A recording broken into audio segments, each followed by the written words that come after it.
Japan کے وزیر اعظم Fumio کشیدا نے سرکاری خزانے کے بے دریغ استعمال، شاہ خرچیوں اور سرکاری رہائش گاہ پر پارٹی کرنے کی پاداش میں اپنے بیٹے کو معاون کے عہدے سے برطرف کر دیا ہے۔ جاپان کے وزیر اعظم نے اپنے ایک بیان میں کہا ہے کہ وہ اپنے بیٹے شوتارو کشیدا کو سیکرٹری کے عہدے سے ہٹا رہے ہیں۔ اسی لیے شوتارو نے آج 1 جون کو اپنے عہدے سے استعفیٰ دے دیا تھا۔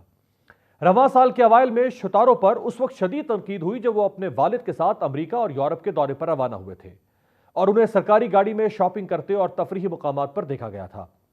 یاد رہے کہ وزیر اعظم جاپان کے بیٹے شوتارو کشیدا نے سرکاری رہائش گاہ پر دوستوں اور رشتہ داروں کو مدعو کر کے ایک پارٹی کی تھی، جس پر کئی حلقوں کی جانب سے اعتراض کیا گیا تھا۔ شوتارو کشیدا کی سرکاری رہائش گاہ پر پارٹی کرنے کی تصویر ایک میگزین نے لیک کی تھی، جس پر حزب اختلاف نے ہنگامہ کھڑا کر دیا تھا اور وزیر اعظم سے بیٹے کو برطرف کرنے کا مطالبہ کیا تھا۔ اہم بات یہ ہے کہ جاپانی وزیر اعظم فومیو کشیدا صرف 3 ماہ میں مالی بے ضابطگیوں یا دیگر الزامات پر اپنے 4 وزراء کو ہٹا چکے ہیں اور یہ 5ویں برطرفی ہے۔ اسی طرح برطانیہ میں لیبر رکن پارلیمنٹ گیرائنٹ ڈیویس کو ان کی پارٹی نے ناقابل قبول رویے کے الزام پر معطل کر دیا ہے۔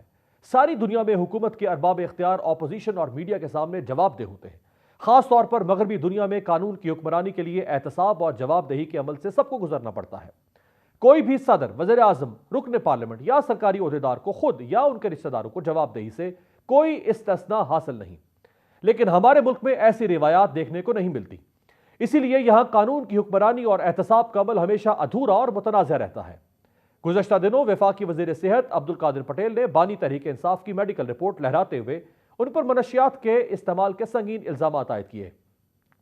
بعد ازاں میڈیا میں یہ خبریں سامنے آئیں کہ نیب کے پاس موجود میڈیکل رپورٹ میں ایسا کچھ نہیں پایا گیا۔ اس کے بعد حکومت یا خود وزیر موصوف نے اس معاملے کی کوئی وضاحت دینا بھی مناسب نہیں سمجھا۔ ہمارے ملک میں اگر ارباب اختیار کے رشتہ داروں پر کوئی سنگین الزام لگے تو اس کی تحقیقات کے بجائے ان الزامات کو ذاتی حملہ قرار دیا جاتا ہے تاکہ دوبارہ کوئی اس موضوع پر بات ہی نہ کر سکے۔ موروثی سیاست کی وجہ سے اکثر مخصوص خاندانوں سے تعلق رکھنے والے افراد ہی ایوان میں پہنچتے ہیں۔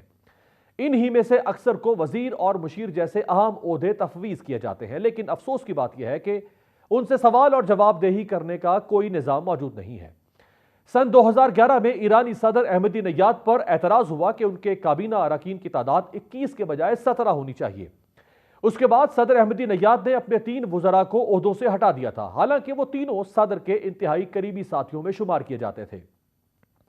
اسی طرح سن 2014 میں جب جو بائیڈن امریکہ کے نائب صدر تھے تو ان کے بیٹے ہنٹر بائیڈن پر سنگین الزامات لگے، جس کی وجہ سے ان کے بیٹے کو نیوی کی ملازمت سے فارغ کر دیا گیا، لیکن امریکہ کے طاقتور نائب صدر نے اپنے بیٹے کی سفارش نہیں کی، نہ ہی حکام نے ان کے بیٹے سے کوئی رعایت برتی۔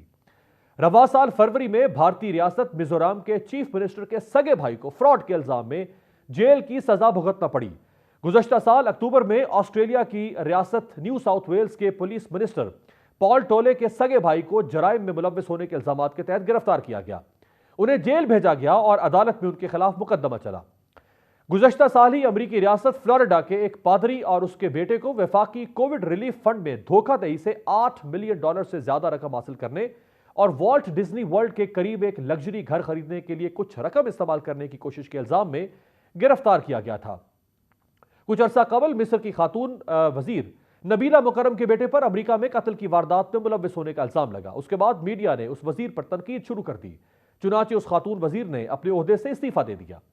ایک رپورٹ کے مطابق اگر پاکستان کی بات کریں تو یہاں خاندانی سیاست میں بیٹوں بیٹیوں کا سب سے زیادہ حصہ ہے، اس کے بعد قریبی رشتہ داروں کا نمبر آتا ہے، پھر بھتیجوں کا نمبر ہے اور سب سے کم دامادوں کا حصہ ہے۔